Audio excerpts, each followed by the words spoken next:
El video que acabamos de, de ver es un video que nos lleva a la reflexión, ¿no?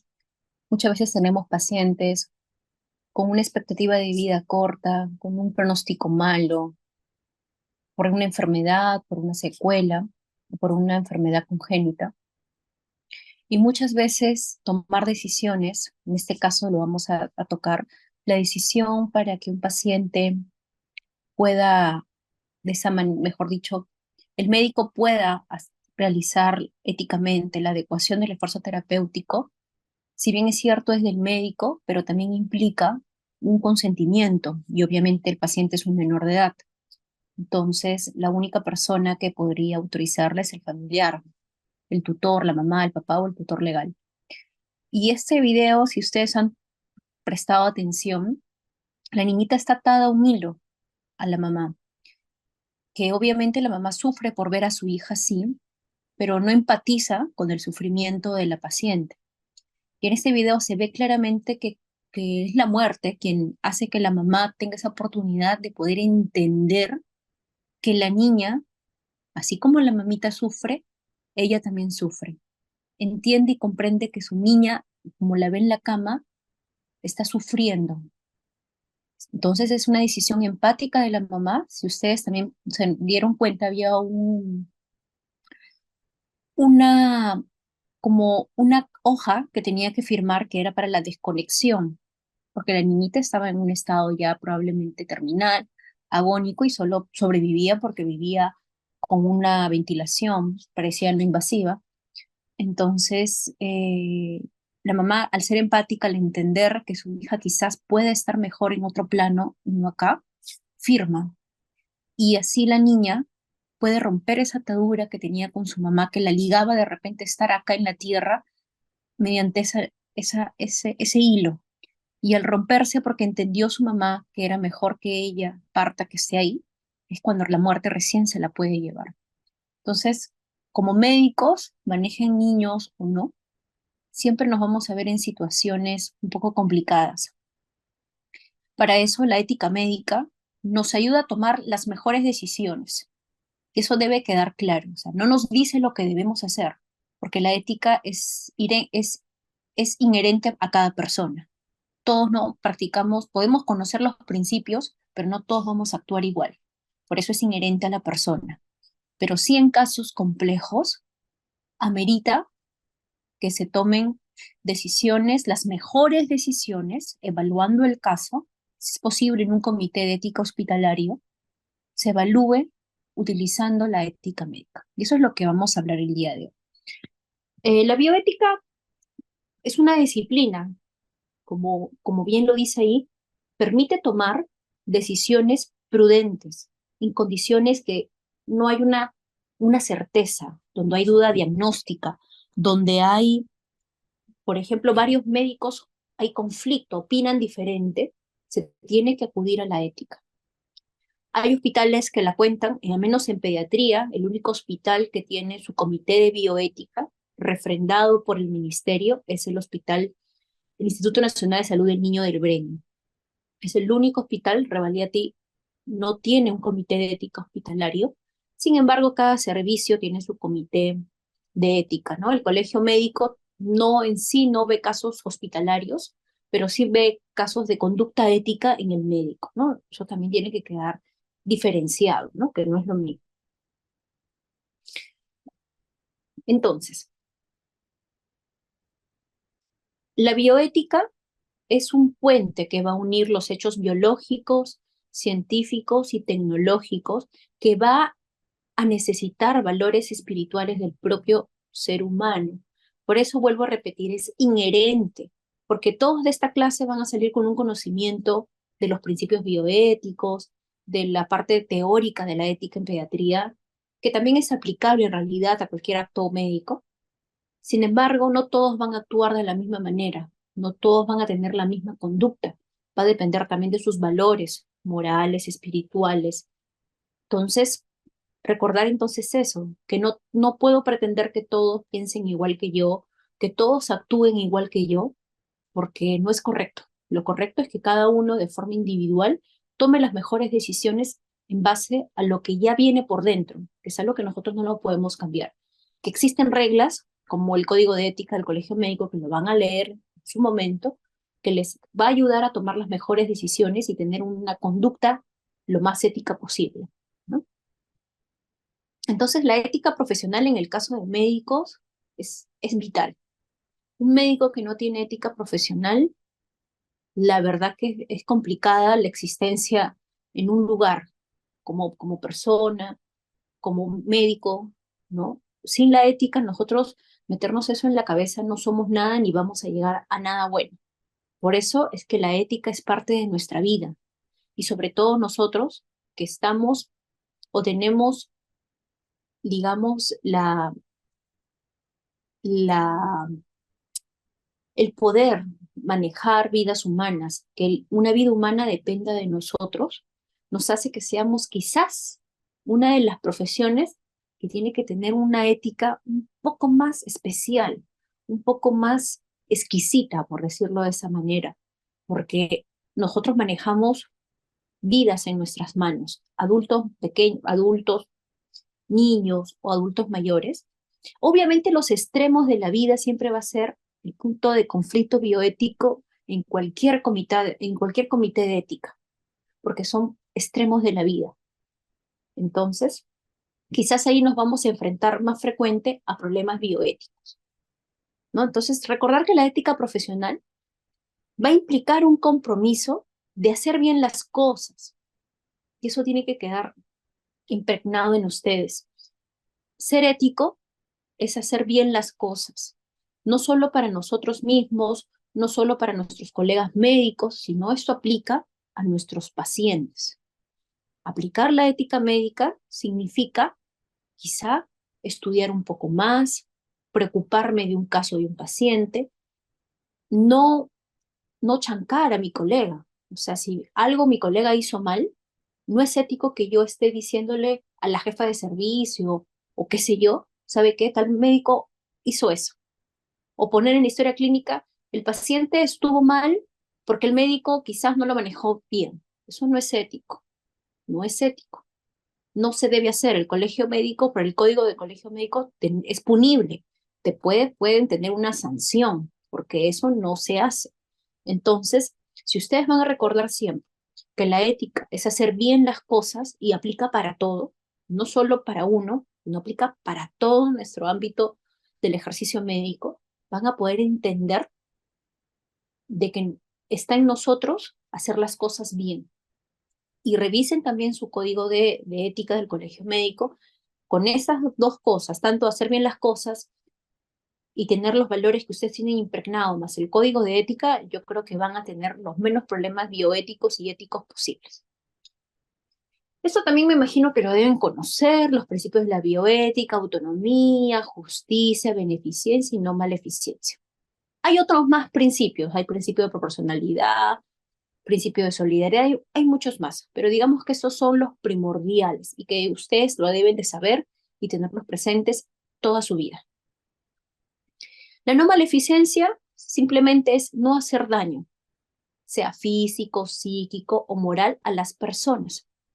Entonces eso nos lleva a nosotros, en el caso del paciente, nos lleva a evitar intervenciones terapéuticas que no son necesarias o no cometer diagnósticos incorrectos o que no sean intervenciones que realmente no debería darse en ese escenario, que sean inútiles, sin una evidencia suficiente. Para no ser no maleficientes, tenemos que tener una buena formación. Si nosotros como médicos no nos hemos formado bien, o porque este curso no me gustó, no lo estudio mucho, o yo no voy a ser pediatra y no lo estudio porque no, estamos actuando, estamos faltando al principio de la bioética de la no maleficencia, porque el médico, por más que algo no te guste, tienes que conocerlo, porque si tú lo desconoces, vas a producir un daño. Entonces, nosotros ocasionamos o rompemos tenemos una ruptura de este principio bioético. Por eso que la no maleficencia va en no realizar un daño a otra persona. Y para eso tenemos que tener conocimiento, para evitar errores diagnósticos, errores terapéuticos, errores que nos llevan a que el paciente se complique, el paciente se muera.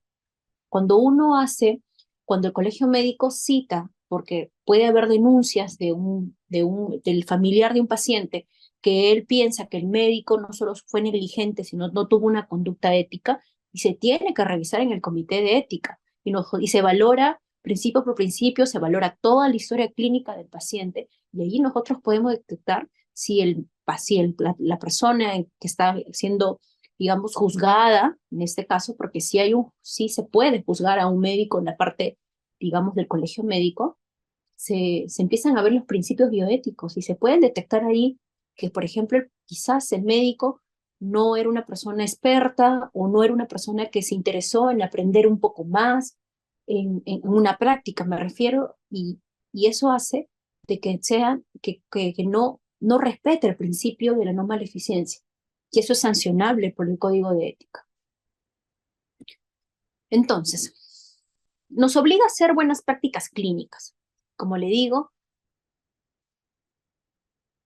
como les menciono, para eso tenemos que tener conocimiento, que a nosotros nos interese que por algo estamos haciendo médicos, nos estamos formando para salvar vidas y por lo tanto debemos de poner más ahínco y esforzarnos un poco más para poder aprender todo lo que nos enseñan en la universidad y quizás aprender un poco más, ir más allá, revisar libros, meterme a cursos que me hagan que sea una persona capacitada y con menos riesgo a que cometa errores.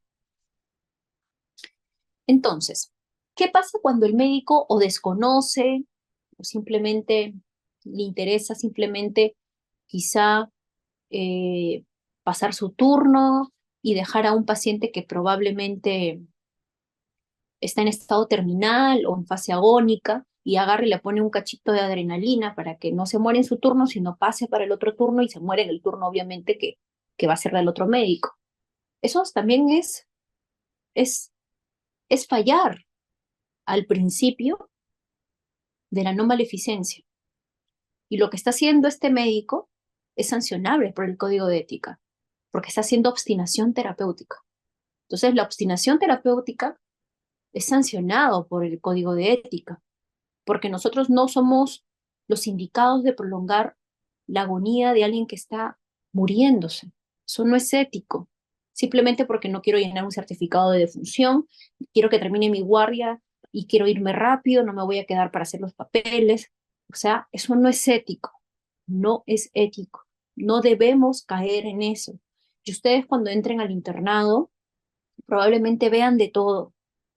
Llévense, llévense lo bueno de los médicos y no copien conductas que no son éticas. Este tema me parece importante porque muchas veces en pregrado no se toma como un tema, debería ser un curso en realidad, pero y hay muchos problemas médicos legales, el colegio médico sanciona a sus médicos porque desconocen o creen que ustedes están, o sea, creen los médicos que ellos están haciendo bien en prolongar la agonía de un paciente. Eso es incorrecto, eso no es ético, ¿ya?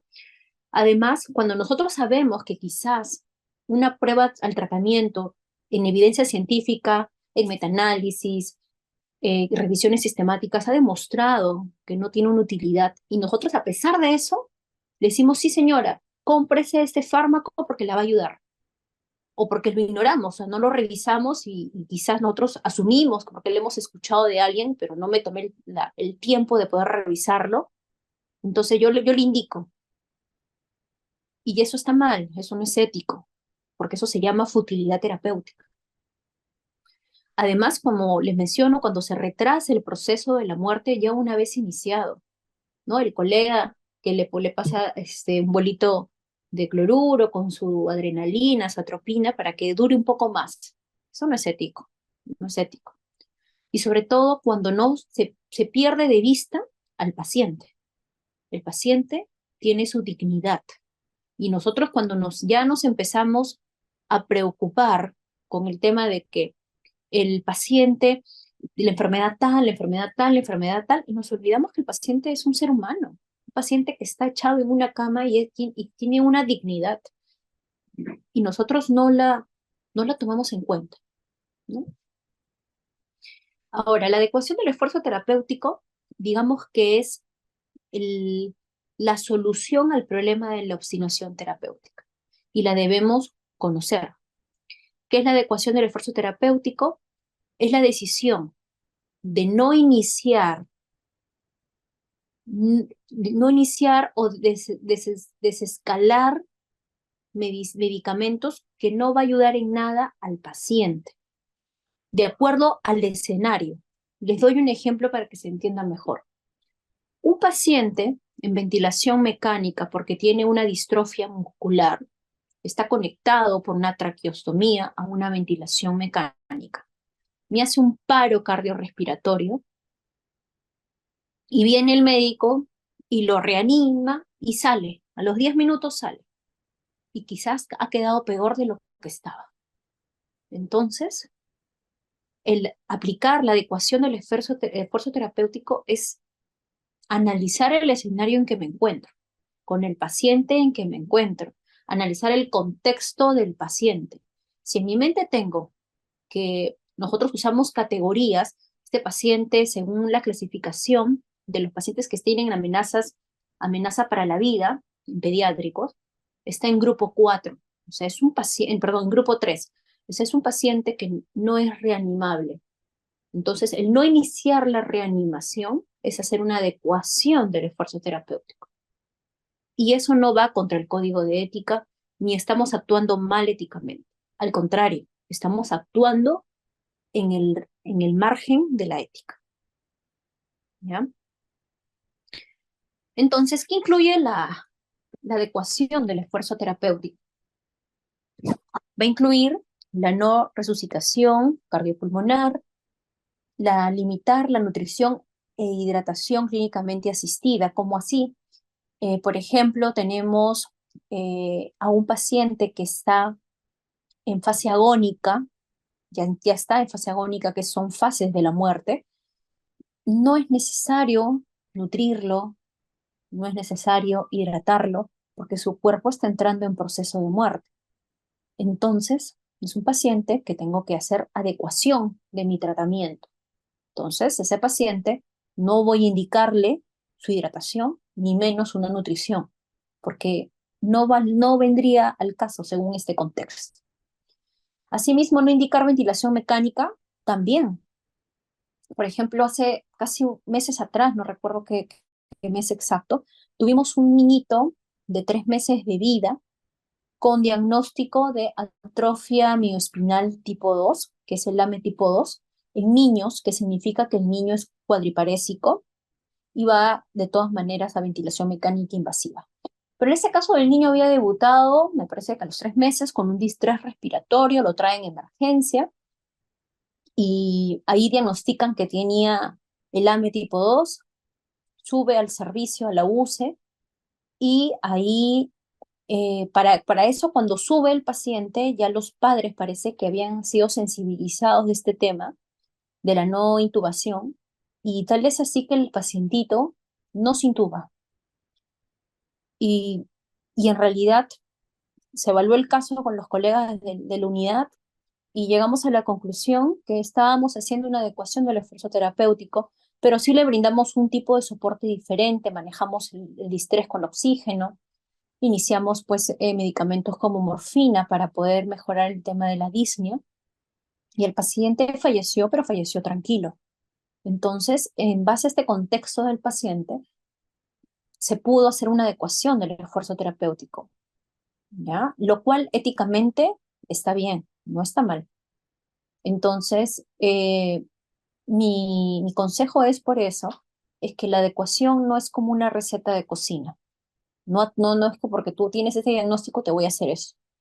No es así tampoco. O sea, es analizar el contexto y la situación del momento que a uno lo llaman o están haciendo un acto médico de saber frente a qué estoy y qué voy a aplicar, siguiendo mi código de ética, ¿no? Acá tenemos otros escenarios: limitar el soporte extraordinario de vida no constituye abandono del cuidado. Eso es cierto. Muchas veces uno piensa, el paciente está en AET, que es adecuación del esfuerzo terapéutico, entonces sube y no le hago nada, lo miraré. Pues no, no es así. Es cuando quizás más tenemos que ofrecer al paciente y a la familia, porque este paciente, por más que tenga adecuación del esfuerzo terapéutico, está sufriendo y hay que manejar eso. Quizás algo le duele, hay que manejar el dolor. Entonces, no es abandonarlo. A ver acá. Entonces, Una forma rápida, o mejor dicho, vital, que les puede ayudar a quizás tomar mejores decisiones, es siempre replantearse estos tres ítems. Preguntarme si ese paciente tiene una vida limitada en calidad, si tiene la vida limitada en cantidad, y si el paciente ha rechazado mediante un consentimiento informado del tratamiento. Si tengo esas tres premisas, este paciente es candidato a hacer adecuación del esfuerzo terapéutico. Lo más probable es que siempre existan las dos primeras, que es limitada en calidad y cantidad, para que nos ayude a tener una adecuación del esfuerzo terapéutico.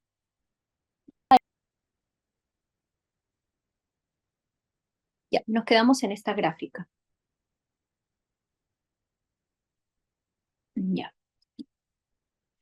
Bueno, en esta gráfica nosotros más que todo nos sirve para ver pacientitos que están ya en la fase terminal, son pacientes crónicos con una enfermedad no reversible. Reconocer este punto de inflexión para nosotros es vital para saber en qué momento un paciente ya es tributario de recibir adecuación del esfuerzo terapéutico. En conclusión, un paciente que tiene una enfermedad crónica compleja, no necesariamente por ese diagnóstico no voy a hacer nada o lo voy a tildar de que voy a hacer ADT desde el inicio cuando quizás está en evolución de la enfermedad. Ojo con eso. El ADT no significa retirar, no iniciar, pero nunca abandonar. No se olviden eso. No significa abandonar al paciente. Ejemplos de no RCP tienen prematuros extremos, anomalías fetales, incompatibilidades con la vida, la tienen acá, cromosomopatías, signos de muerte, son ejemplos de pacientes que no deberíamos hacer RCP. Digo no deberíamos, porque esto al final es a juicio clínico. Lamentablemente no tenemos leyes que nos avalen para que nos protejan, pero cuando uno sabe qué es lo correcto, sabrá qué hacer, ¿no? Basado en la ética médica. Actualmente hay una cultura de la distanasia. A veces eh, no queremos hacer certificados de defunción, no queremos tener problemas con los familiares y simplemente hacemos RCP hasta un secuelado severo, cuando no debería ser así. Entonces, tenemos que tener en cuenta eso, ¿no? El principio de justicia también es importante tenerlo en cuenta, es repartir de manera equitativa cargas y beneficios. En conclusión, tengo un paciente, tengo solo una cama UCI y tengo un paciente que llega a emergencia.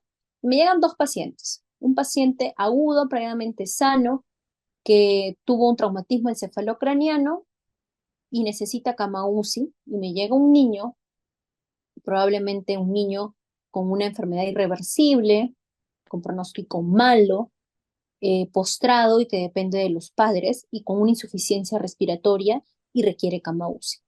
Justicia significa proporcionar la oportunidad de manera que no perjudique a otro. Entonces, esa cama UCI debería ser para el niño que es agudo, previamente sano, tiene un TEC severo, pero con altas chances de recuperarse.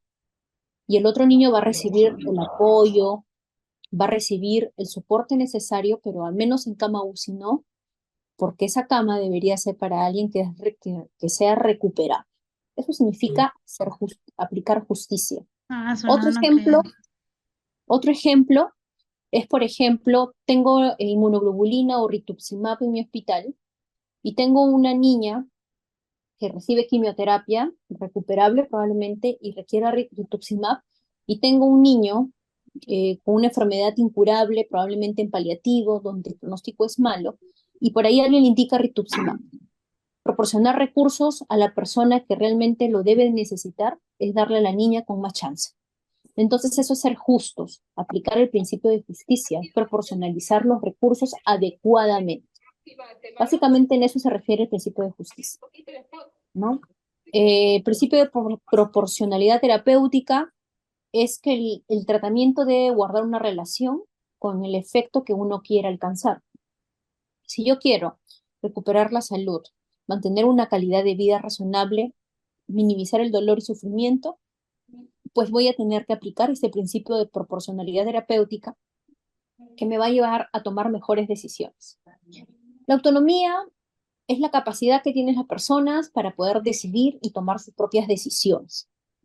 Lamentablemente los niños, pues es un punto muy álgido y muy débil de la parte de la bioética, porque es un niño que no va a expresar lo que quiere para él. O sea, he tenido casos de pacientes oncológicos, quizás un poco más adolescentes, en los cuales ellos te dicen, doctora, yo ya no quiero que me estén hincando, no quiero recibir quimio porque me pongo mal, y son mis papás quienes me traen para yo recibir la quimio. De una u otra forma te está diciendo que no, es un rechazo terapéutico, pero quienes toman la decisión es que reciba la quimio no es el niño, sino los padres.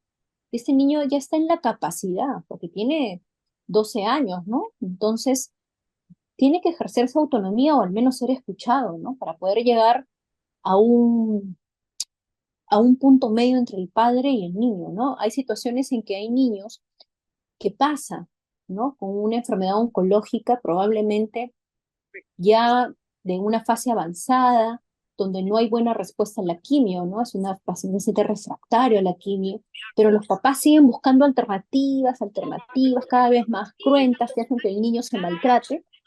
Entonces, en ese escenario, el paciente puede decir, ya basta, no quiero que me hagan más, pero los papás persisten y persisten, y muchas veces, en pacientes al menos oncológicos, la radioterapia y la quimio en ciertas situaciones y de acuerdo al diagnóstico los va a deteriorar más.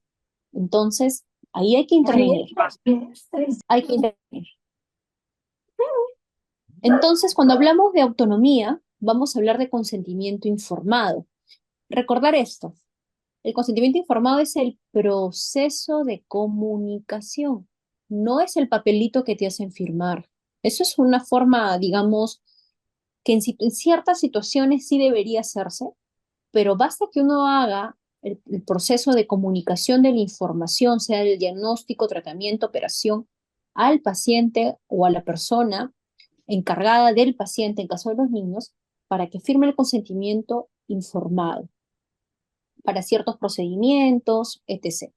Lo que hay que recordar es que el consentimiento informado no nos exime de responsabilidad. Ojo, no porque el papá te firmó que el niño vas a poner algo y el niño por algún motivo se complica o muere, no te exime a ti de complicar, no te exime de responsabilidad. Responsabilidad penal y civil vas a tener. Simplemente que ese papelito es algo como algo que podría ayudar, pero no te va a eximir de responsabilidad médico-legal, ¿no? Recordar que el consentimiento informado está en la legislación, en el derecho de las personas usuarias de salud, se debe respetar y siempre debe darse en situaciones, sobre todo escrita, porque puede ser implícita y explícita. Implícita se refiere que a veces cuando nosotros examinamos al paciente y le decimos, abra la boca, respire hondo, y eso es un consentimiento implícito, explícito, perdón, porque es el paciente quien está asentando, pero no ha firmado nada ni nos ha dicho, sí, doctor, siga adelante. Simplemente con la acción ya nos dice que nos está dando el consentimiento para nosotros poder examinarlos. El implícito es el de proceso de la información, que yo me siento con el paciente, me pongo a explicar del procedimiento, quizás de la información necesaria para una actividad, una acción que voy a realizar en el paciente, que puede ser una situación de una operación difícil, con grandes complicaciones. Tengo que sentarme a dar el proceso de la información, pero también dejar escrito en un documento. También se dice que debe ser el dado cuando el paciente va a ser sometido a, a una investigación o por fines docentes, debería dar su consentimiento informado.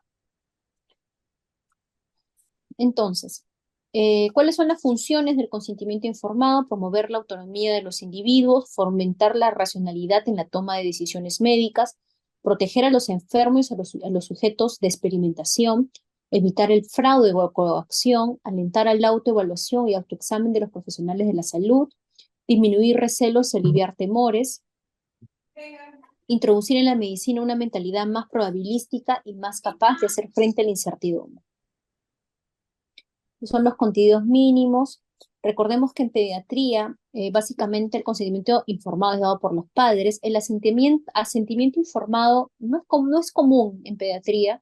Está descrito que solo debería realizarse cuando el paciente ingresa a un estudio de investigación, pero no es algo que se dé en la práctica médica de manera habitual, porque solo se debe dar en casos que ingrese a un estudio, ¿no? La participación, la Academia Americana de Pediatría plantea lineamientos respecto a la participación de los menores también en la toma de decisiones. Recuerden los casos de los pacientes oncológicos que le he dicho. Por ejemplo, a los 2 y 3 años se le puede preguntar al niño si desea ser explorado en la mesa del examen o en el regazo de la madre. Los que han rotado conmigo, yo siempre les he dicho que primero es la educación, primero se saluda al familiar, al paciente, porque el hecho que es un paciente no significa que no vale nada, al contrario, debemos respetar quizás un poco más su dignidad humana, porque es un paciente que está vulnerable, no solo porque es niño, sino porque está enfermo. Y es nosotros al momento de examinar, yo no voy a ir mecánicamente, yo siendo asistente, siendo médico, pido permiso, le digo, te puedo examinar, y él me asienta en la cabecita y recién procedo a examinar. Yo no puedo ir a prácticamente atacar al paciente de la forma de ponerlo al estetoscopio o revisarle la boca como si fuera cualquier cosa. No, tenemos que pedir permiso. De 4 a 5 años, se sugiere dirigir al menor las preguntas sobre su padecimiento. Entonces el niñito de 5 años ya nos puede decir, ¿no? ¿Qué te duele? ¿Qué pasó? Y te empieza a contar. De 6 a 8 años se debe ya dar las explicaciones sobre el problema que quizás tiene el paciente. A los 8 años el niño es muy juicioso, o sea, te empieza a preguntar, pero doctora, ¿cuándo me voy a ir de alta? ¿Pero qué tengo? ¿Por qué estoy así? ¿No? Y en los adolescentes realmente podría darse acá en el país no se da, pero en otros lugares el adolescente entra solo. En otros países, acá en Argentina, tienen un consultorio para pacientes solo adolescentes diferenciada donde el adolescente entra solo y habla con el médico, es una atención multidisciplinaria, se habla con el médico, la psicóloga, pasan allí también por la obstetriz, la obstetra y la nutricionista. Y pasa solo el adolescente, no pasa en compañía de la madre o el padre, ¿no? También en bioética, hay una parte de lo que es el menor maduro, que mientras no haya en nuestra ley una información sobre ello, en menos en nuestro país, no podría ser aplicada, pero trata de decir de que hay pacientes que pueden tener una biología inmadura, pero ser juiciosos, tener una madurez de tal manera que de acuerdo a la situación nosotros podemos hacer valer sus decisiones. Básicamente es lo que trata de decir el menor maduro, ¿no? Entonces, recordemos que la madurez es una biografía madura Más o en menos, hay un, una 13. Ah, en un, en un, su- dos. 30 por 40. en un sujeto de 30 por biología 40. inmadura. Ahora, la beneficencia significa proporcionar bienestar al paciente, felicidad. Es lo que busca que el paciente A esté ver, confortable, se sienta bien, se encuentre bien. Entonces, la beneficencia es necesario, es comunicarse con el enfermo para conocer también su concepto de bien y respetarlo. También se entonces, aplica cuando las personas son incapaces, escuchando a los que le conocen y hablan por ellas. no tendrá no puede ser un 60 por El micrófono, por favor, de 40. Frida, creo que es, no veo bien. No, Jeveri Tifuno, ¿podrían silenciarlo?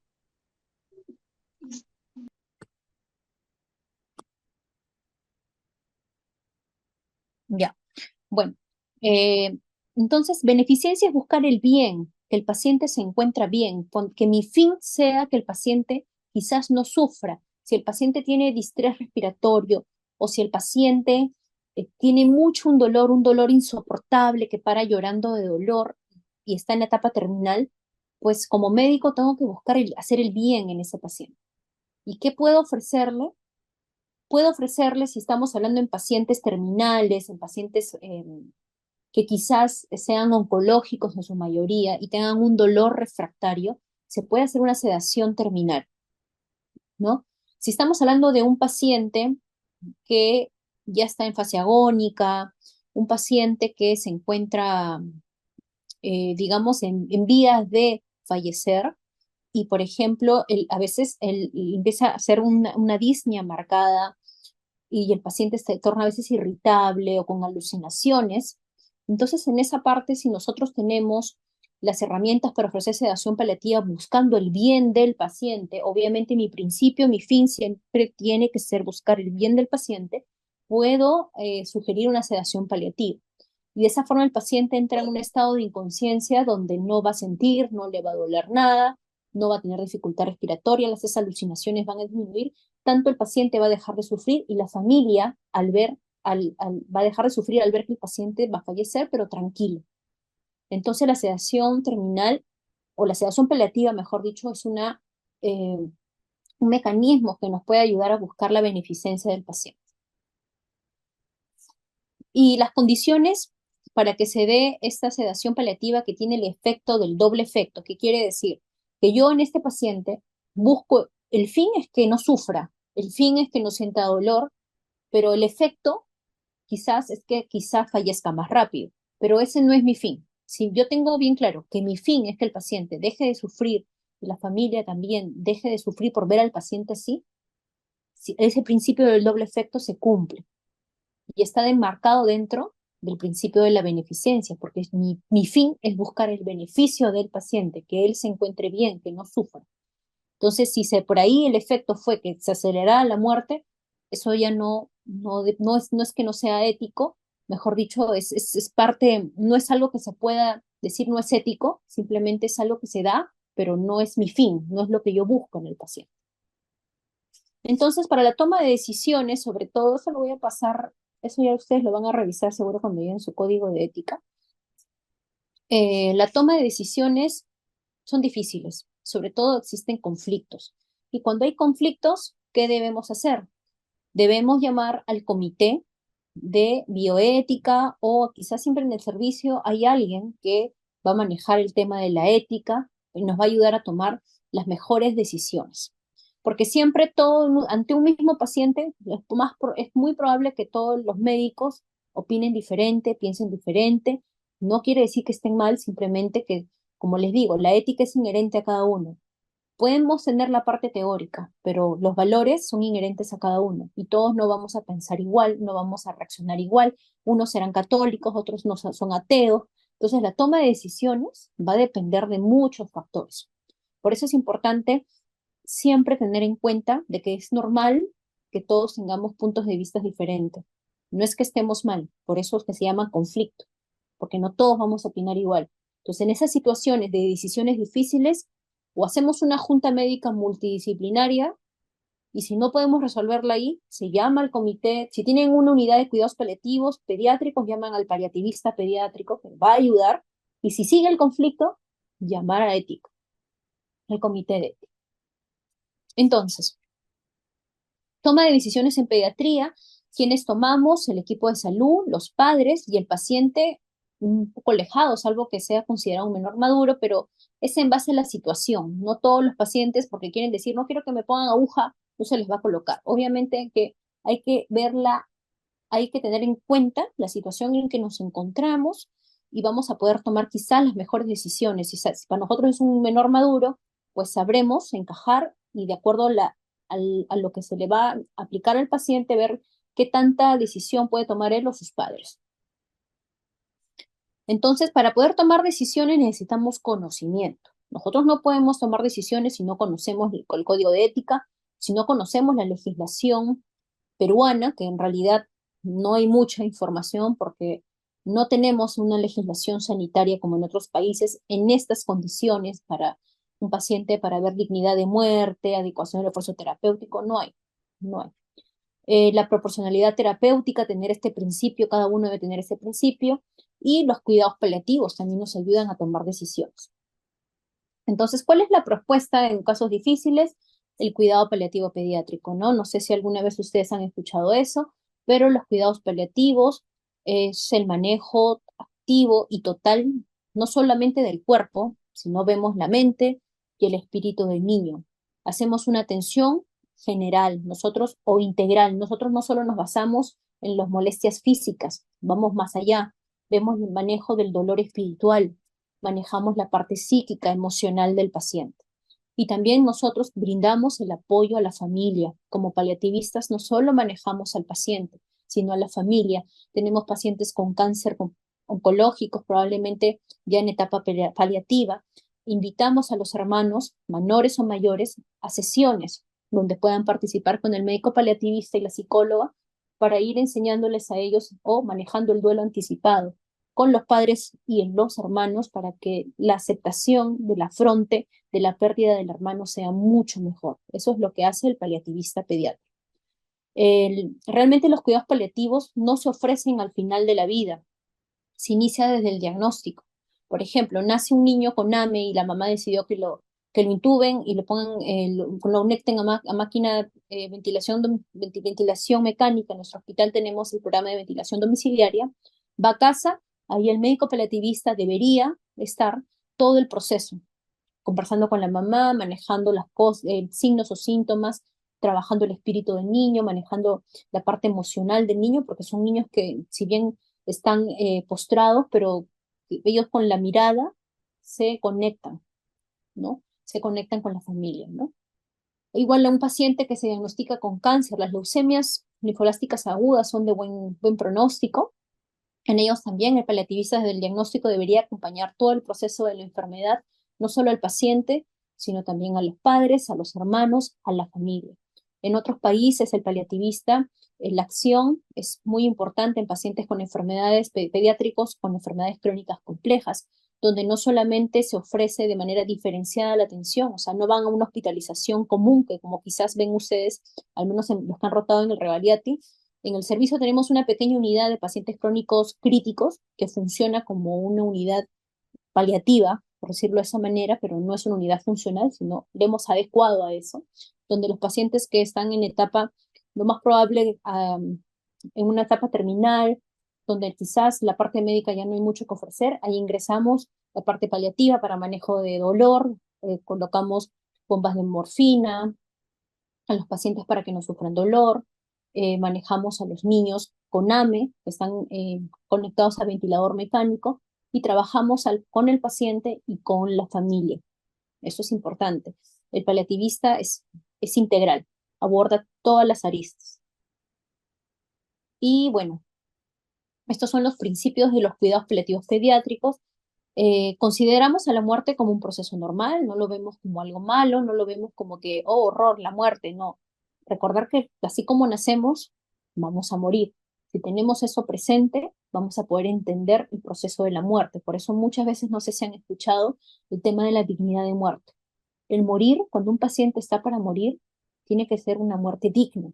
Y para nosotros ofrecer una muerte digna, tenemos que tener interiorizado en nosotros que la muerte es un proceso natural. Yo no tengo que hacer nada adicional ni para acelerarla ni para detenerla, porque ahí sí vulnero los códigos de ética, ¿no? Es proporcionar alivio del dolor y a otros síntomas. Los síntomas que más se presentan en pacientes terminales, en pacientes paliativos, es el dolor. Aparte del dolor, es el distrés, la disnea, alucinaciones, y hay que manejar eso, ¿no? Integra los aspectos psicológicos y espirituales del paciente, ofrece un sistema de apoyo a los enfermos, sobre todo pacientes oncológicos, para que puedan ser lo más funcional posible, ¿no? Nosotros tratamos de que el niño se inserte a la sociedad, a pesar de tener una enfermedad. Vamos a los colegios, conversamos con la profesora, capacitamos a los amigos, a los alumnos del salón, a la directora, que es un niño que tiene este diagnóstico, todo eso, para que ellos sepan cómo deben actuar. Entonces, eso hace el paliativista. Entonces, ofrece una red de apoyo a la familia para poder afrontar la enfermedad del enfermo y en situaciones donde ya estamos entrando a una fase de terminalidad y del punto de no retorno, vamos empezando a trabajar el duelo, fase del duelo anticipado, ¿no? Para que el paciente, digamos, la familia no haga un duelo complicado patológico, ¿no? Y nosotros, los paliativistas, no solo nos quedamos hasta que el paciente muere, nosotros seguimos con la familia trabajando por lo menos un año más, haciendo llamadas, intervenciones con la psicóloga para ver cómo han hecho ese afronte de la pérdida. Bueno, había unos casos, pero creo que ya se va a cortar. Son unos pequeños casos, y se los dejo ahí también para que lo revisen. Por ejemplo, ese caso sí me imagino que lo habrán escuchado, que es de Valentina, una niña de 14 años, chilena, que tenía fibrosis quística y pidió la eutanasia. Y Michelle Bachelet, ustedes saben que es pediatra, creó la ley de cuidados paliativos pediátricos en Chile, me parece en el año 2018, a raíz de ella, y le ofrecen los cuidados paliativos a esta pequeña, donde ella puede recién tener acceso a los cuidados paliativos aliviando su distrés, dieron oxígeno domiciliario en casa, mejoró su calidad de vida el poco tiempo que le quedaba y murió dignamente, ¿no? Eso es lo que buscan los cuidados paliativos. A ver, acá había un videito, pero quería pedirle eutanasia. Después una madre que era consciente que su hija estaba en un estado descerebrada, por decirlo así, con un coma. Entonces la madre misma pedía que la desconecten porque para ella no era vida. O sea, ella decía que su hija no estaba viviendo con una calidad de vida. Entonces ella misma pedía que la desconecten, ¿no? Hizo todo un juicio y se pudo. Eso es todo lo contrario. Es este paciente que tuvo hasta que llegó al Vaticano, en este caso, porque es un niño que nació también con un problema neurológico congénito, que dependía de la ventilación mecánica para poder sobrevivir y los padres no, más bien pedían que siga, el hospital o los médicos proponían que se desconecte al paciente y los padres más bien decían que no, ¿no? A pesar del diagnóstico del paciente. Entonces, al final hacen un juicio y obviamente apelan todas las instancias, pero ganó el Estado y deciden retirarle la vía invasiva, ¿no? Ventilación invasiva y el paciente fallece. ¿No? Y ese es el caso de Charlie Gard, que es bien parecido al de Alfie, que es que los padres luchan más bien también para que no lo desconecten, pero le hacen un juicio, al final ganan el Estado y logran desconectar al niño, ¿no? Muy parecido a los casos que han ocurrido ahora último con María Benito. Son casos muy parecidos donde ingresan la bioética y los cuidados paliativos. Y bueno, las conclusiones están ahí. Es importante identificar correctamente al paciente pediátrico, sobre todo en situaciones de conflicto, y acudir a la bioética para tomar decisiones prudentes. Identificar siempre a un paciente pediátrico con enfermedad compleja terminal y sobre todo saber que no, el identificarlos no implica no hacer nada, quizás implica hacer mucho más. Determinar adecuadamente cuando es un paciente en estadio terminal y de acuerdo a ello nosotros debemos ofrecer un soporte paliativo intensivo. Evitar caer en la obstinación terapéutica, sabiendo que nosotros al hacer eso estamos quebrando un principio de la bioética, ¿no? Realizar adecuación del esfuerzo terapéutico en situaciones, sobre todo, que sea acorde a la situación de que estemos frente a un paciente terminal, que una expectativa de vida corta, entonces debemos realizar la adecuación del esfuerzo terapéutico. Entonces, en casos de incertidumbre, debe convocarse a un equipo de bioética para que se tomen las decisiones más prudentes y adecuadas, con la finalidad de evitar problemas médicos legales. Y eso, no se olviden, la muerte no es la mayor pérdida en la vida, la mayor pérdida es lo que muere dentro de nosotros mientras vivimos, ¿no? Y siempre esa es nuestra frase de los paliativistas, debemos aliviar siempre cuando curar no sea posible. No solo aliviar, sino también acompañar al paciente y a la familia cuando nosotros tengamos en mente que quizás no podemos hacer con la ciencia mucho, pero nosotros como médicos podemos ofrecer algo más, aliviar y acompañar. Bueno, eso sería todo. No sé si tienen alguna consulta. Creo que nos quedan minutos nomás.